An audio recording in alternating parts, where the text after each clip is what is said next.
Good evening, this is Brass Tacks. I'm Zaka Jacob. The BJP's first list of 189 candidates in Karnataka has caused quite a stir.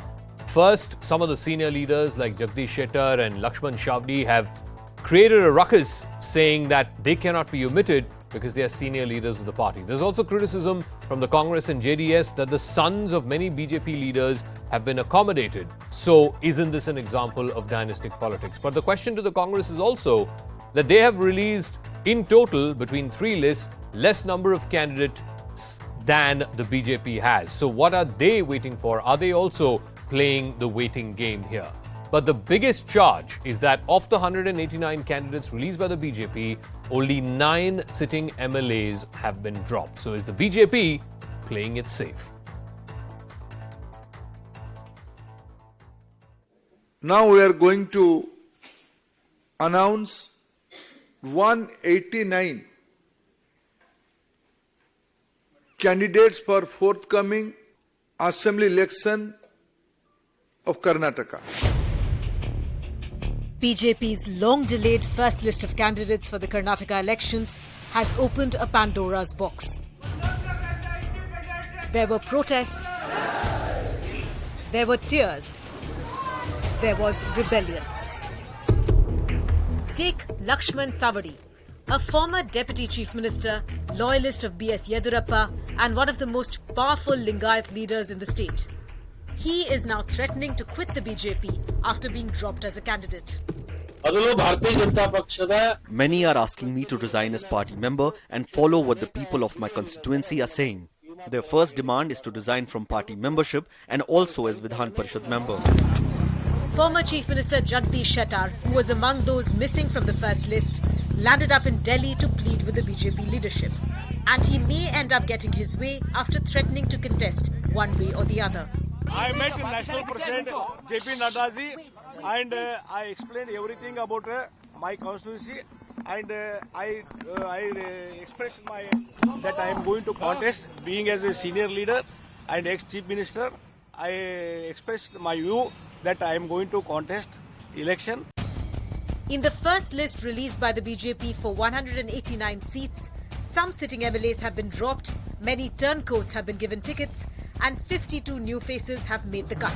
ऐसा democratic system Congress के अंदर है ही नहीं. हम democratic system के वजह से तय किया है. उसके वजह से देरी कल से शुरू होता है. नॉमिनेशन रखने का समय कल से शुरू होता है. उसके वजह से देरी ऐसा मुझे नहीं मानता हूँ. Heavyweights R. Ashok and V. Somanna have been fielded to take on DK Shivakumar and Siddaramaiah. But they have also been given tickets from second seats. ಕನಕಪುರದಲ್ಲಿ ಸ್ಪರ್ಧೆ ಮಾಡುವಂತ ಟಾಸ್ಕ್ ಅನ್ನ ಮಾನ್ಯ ಅಮಿತ್ ಶಾ ಅವರು ಕೊಟ್ಟಿದ್ದಾರೆ. ಇದೇನು ನನಗೆ ಗೊತ್ತಿರಲಿಲ್ಲ, ನನಗೇನು ಕೇಳಿಲ್ಲ.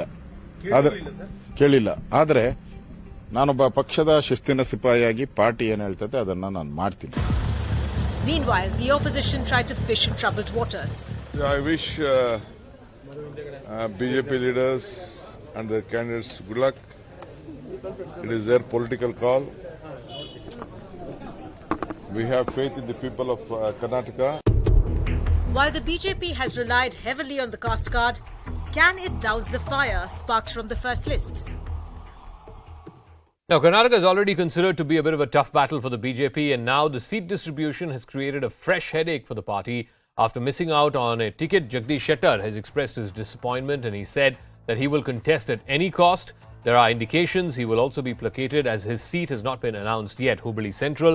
This evening, he met with BJP President JP Nadda in Delhi and he said that he conveyed to him that he intends to contest. BJP MLC R. Shankar has threatened to quit the party and vowed to fight as an independent. Former Deputy Chief Minister Lakshman Shavdi too has announced that he will quit the BJP if he's not given a ticket and denied a ticket from Jayanagar in Bengaluru.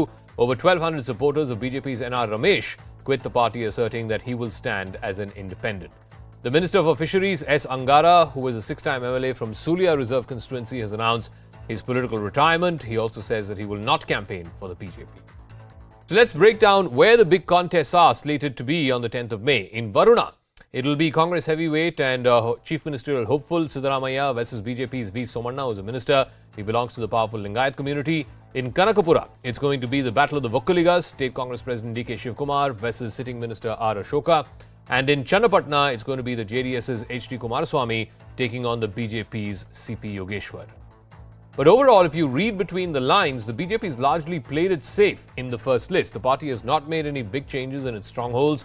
It's repeated most of the MLAs in North Central, the Bengaluru city, as well as parts of coastal Karnataka. Tickets have been denied only to 9 sitting MLAs. That works out to, out of 189, roughly 5% sitting MLAs have been dropped. No big names to take on two top Congress leaders in Karnataka, V. Somanna, who is facing Siddaramaiah and Varuna, and R. Ashok, who's fielded against D.K. Shivkumar in Kanakapura, are also both fighting from safe second seats. Most of the new faces have been given tickets from Congress and JDS strongholds of Old Mysore, where the BJP is relatively a third player. But I want to first go across to BJP MP from South Bangalore, Tejasvi Surya, who is also one of the up-and-coming leaders of the BJP in Karnataka and who's had a role to play in the distribution of tickets. Tejasvi, first things first, many of your senior leaders, you've heard from Jagdish Shettar, you've heard from Lakshman Savadi, they're all now openly rebelling against the party because they've not been given tickets. They're saying seniors are being sidelined. What does the party and what do you have to say to them? Because it seems like many of your senior leaders are upset after the first list. Thank you, Zaka. I think it's very natural for a few statements of dissidents, etc., to come. This is a democratic process, and BJP being a party which has a very robust internal democracy, it's only natural that some reactions may be very positive, some reactions may not be for the time being, but all of that will be taken care by the party's leadership as well as the party karyakartas themselves. Having said that, I would want to point out the larger reactions that have come to the party's selection of candidates. Out of the 189 seats that have been announced, more than 52 new fresh faces have gotten an opportunity to contest. Yeah. This is one of the largest number of young faces, new faces being given an opportunity to contest. Of these 52, many young people who have spent 8 years, 9, 10 years inside of the organization have all been given a chance, who have come from extremely modest families, very normal families, have spent their years, youth working for the party. They have gotten an opportunity. Okay. But the criticism is also, Tejasvi, that and both the Congress and the JDS are saying this, the sons of Mr. Yediyurappa, Mr. Basanagowda Patil, Mr. Umesh Katti, they've all been accommodated. So if this is not an example of dynastic politics, which you accuse the Congress of and other regional parties of, then what is? So how do you respond to that? The party has followed the principle of one family, one ticket, and this is something that the party has held as sacrosanct. In the case of Shri Yediyurappa ji, he gave up his seat and only later his son came up. That is the same principle that has been applied in all other cases. Most importantly, the process of selection, where about 25,000 booth level karyakartas were consulted, there were multiple levels from district to parliamentary board, is a reflection of the robust internal democracy within our party, which is very different from how family based political parties like the JDS and the Congress function, where tickets are distributed inside after holding discussions in the kitchen cabinet of the High Command. But the thing is that, again, the criticism from the opposition parties is that unlike in this list, unlike what you do in Gujarat or UP or any other state where the BJP is a big player, where you drop almost 30% of your sitting MLAs, in this particular case, out of the 189 candidates declared yesterday, only 9 sitting MLAs have been dropped, which roughly works out to about 5%. Is the BJP playing safe because it's afraid that many of these sitting MLAs have a constituency in their own right and it would be foolhardy to drop them? I don't understand what this safe and unsafe is. Every list is a safe list. Every list is a list that is made with the intent to win. The Congress party is clearly more concerned about our list than their own, because if you look at the dissidents and if you look at the internal strife and faction wars that are going on in the Congress once the Congress has announced their list, it is nothing in comparison to how organizedly and how disciplinedly the BJP leaders are behaving, and the BJP has been able to very smoothly bring this exercise and float so many new people. I also want to tell you, Zaka, that from yesterday, continuously, if you look at the tweets of the Congress party, ever since the BJP began its process of announcing the tickets, they have gone into a mode of frustration. They have realized that it is extremely difficult for them to win this election. And having looked at the choice of candidates the BJP has made, taking into consideration aspects of social engineering, the beating the anti-incumbency at the local levels, bringing in fresh faces, adding new dynamism and professionalism of new candidates, all of these aspects has given a lot of optimism to the BJP's list. And I can tell you very clearly that of the 189 announced yesterday, among them itself we will be able to cross the halfway mark. Knowing this very well, the Congress has gotten frustrated, is why they're out of the 189 you've declared, you're list. confident that within this itself you'll be able to cross the 112, 113 mark, which is required for majority. One final word, and this again is criticism from both Congress and JDS. You declared 189 candidates yesterday. You couldn't find one single Muslim candidate. How do you respond? Well, why are you trying to communalize the electorate? Why are you trying to communalize the list of candidates? We are speaking of bringing in professionals. We are bringing in new educated people, young faces. So wherever the party will feel that giving a ticket to persons who belong to this community will make sure, increase the chances of the party's victory there, the party will consider doing that. Okay. All right. Tejasvi Surya, we'll leave it at that. We'll see how this plays out in Karnataka. Polling is on the 10th and counting on the 13th. Thank you very much for joining us here on CNN News 18. Let me now open this up to our panelists. Captain Retired Ganesh Karnik is Karnataka BJP spokesperson, TR Gowda of the JDS, Lavanya Ballal of the Congress, and Nalin Mehta is Group Consulting Editor with Network 18. Lavanya Ballal, let me start with you first. What Tejasvi and the BJP are essentially saying is you've given tickets to 52 new faces, 30 of them OBCs, a whole bunch of SCs and STs. Why are you looking at it from the prism of, how many dynasts have got or how many Muslims have not got, so on and so forth? Ultimately, BJP in one stroke has released 189 candidates. The Congress still has released only about 160 odd. Yeah, well, good evening, Zaka. First of all, the BJP should have released their list of candidates much earlier because they are in power, and generally that's how BJP functions. And you asked the question about dynast to the wrong person. Tejasvi Surya himself is a dynast, so of course he will be in the defensive when he's talking about the dynast. Let us talk about Mr. Raghavendra's brother Vijayendra, who is Yediyurappaji's son. So when he says no, that's not dynasty, it is dynasty. When he talks about, he does not talk about Dr. Umesh Jadhav's son, Avinash Jadhav, who will be contesting from Chincholi. He does not talk about Ramesh Jarkioli and Balchandar Jarkioli. He does not mention anything about, the other leaders, Nikhil Katti and his uncle Ramesh Katti, who are contesting. I mean, they are former leader Katti's son and brother. So he's not mentioning any of that. It is a dynasty politics.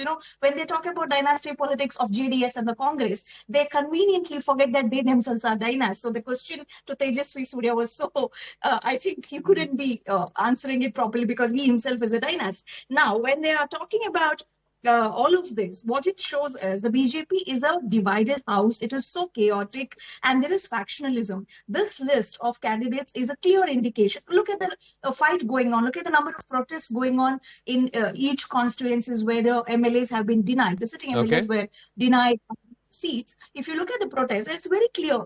It's a divided house and it's a faction, the fight of the factionism between Mr. B.L. Santosh, Mr.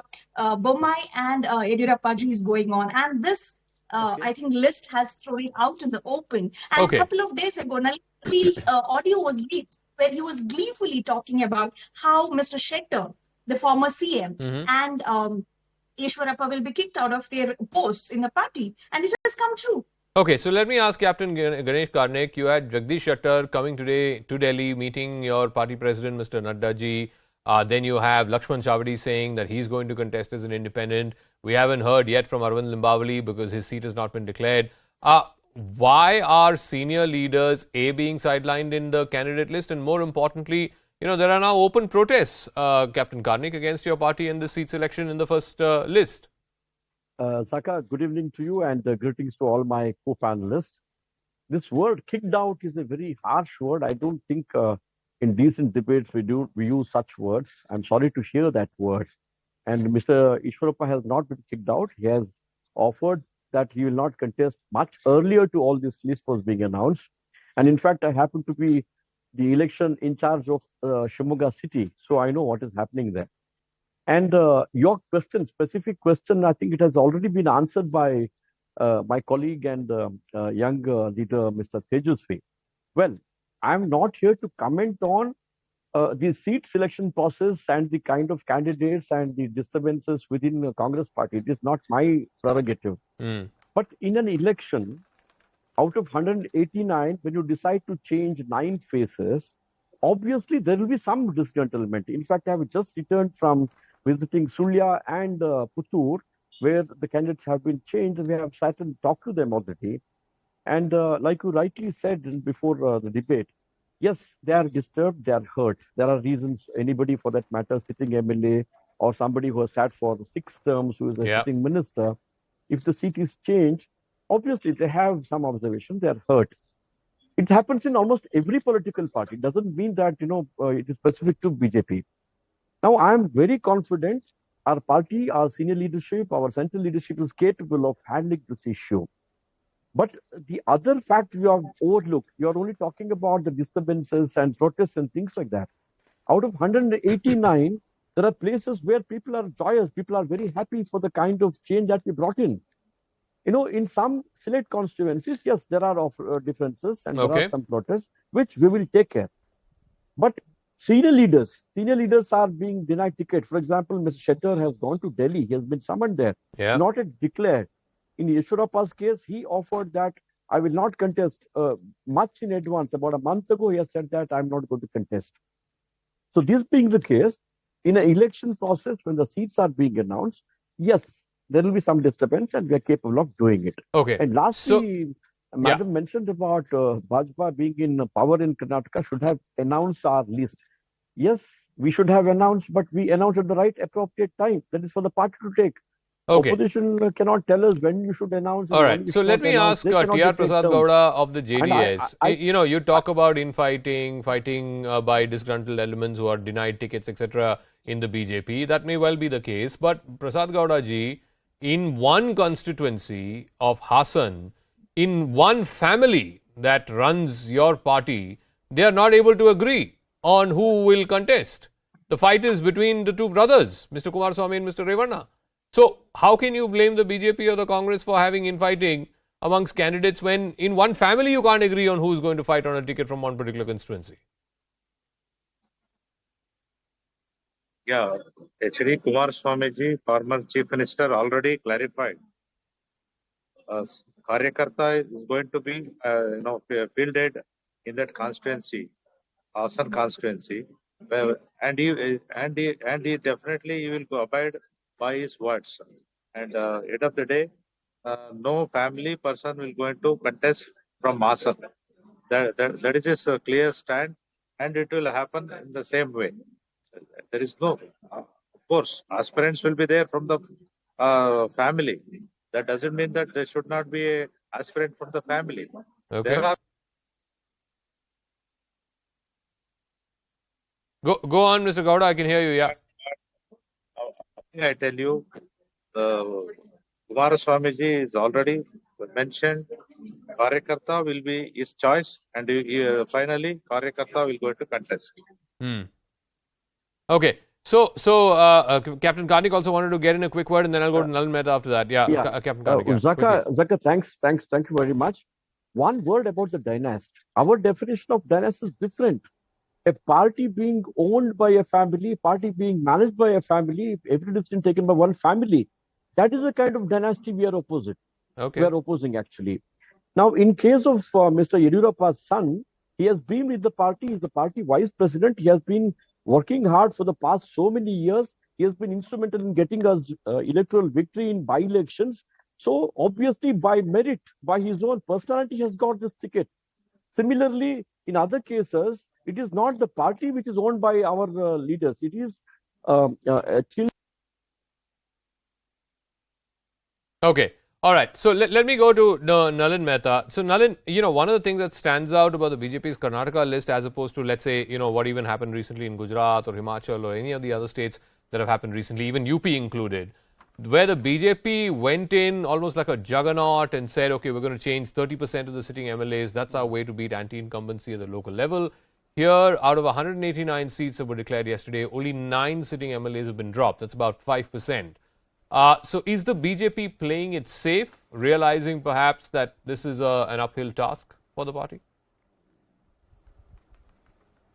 So I think, Zaka, in Karnataka, the BJP is a different party in different states, and I think in Karnataka it is very much still, for want of a better word, a normal party from the old world, if you like. The basic contours of the chessboard, or the primary drivers of Karnataka politics are pretty much the same as they were in the previous election and the election before that, and the old guard of the BJP in Karnataka, which built the party over the last 15-20 years, still remains extremely relevant. So I think what the BJP is doing here is that this is not the Gujarat model, this is the Karnataka model. And I think the BJP is being pragmatic. There are constant pushes and pulls between the old guard, the need to change, and so on. I think the problem for the BJP in Karnataka is that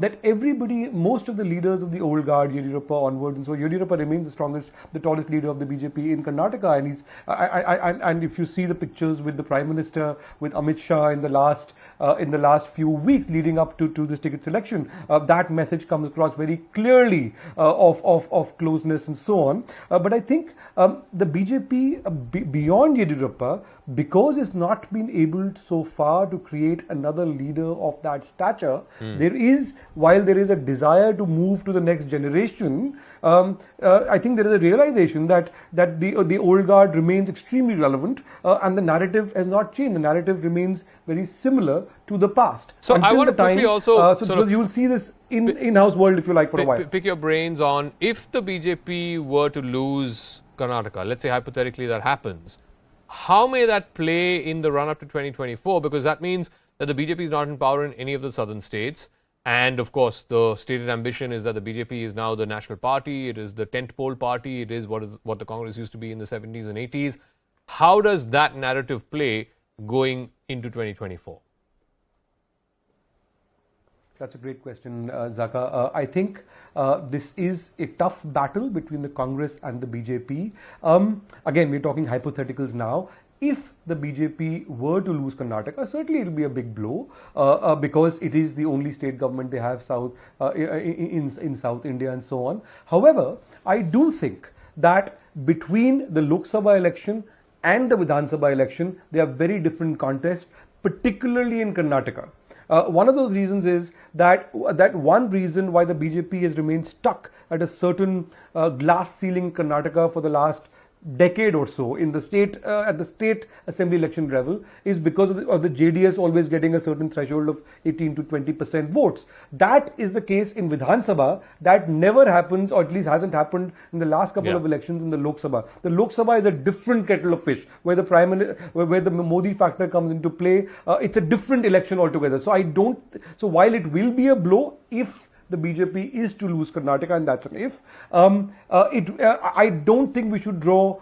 It'll give momentum to the Congress and so on, because, for example, if the Congress lost, you'll see a lot of breakups in the Congress. But if the BJP was to lose, I'm not sure you should extrapolate from that for the 2024 election, particularly in Karnataka. Okay, so I want to ask Lavanya Ballal. So it seems to me that the Congress's success or otherwise in Karnataka depends largely to the extent that the JDS performs or does not perform. If the JDS were to get 35-40 seats, then essentially the JDS is eating into the Congress's traditional strongholds, particularly in Old Mysore.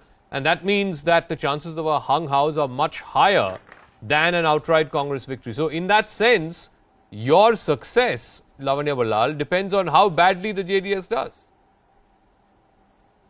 No, Zaka. It depends on how badly people are fed up of the BJP in Karnataka. And on that basis is our number of seats for JDS and Congress will be decided. People are frustrated with the BJP, and that is why it's not just anti-incumbency, it is also about the corruption issue, Zaka. And also when all of these BJP leaders were talking today with you, they were talking about the democratic process, but they never talk about how R. Ashok said, if it was a democratic process, why was R. Ashok not even aware that he's going to be fielded from the second place, that is Kanakpura? And also, today, if you notice, one of the former police commissioners of Karnataka, he has given a statement, Zaka, saying he's going to go talk to a rowdy sheeter, Sunil, silent Sunil, who is protesting in Bangalore because he's not got a BJP ticket because he's part of the BJP party. And he was promised a ticket, not getting a ticket.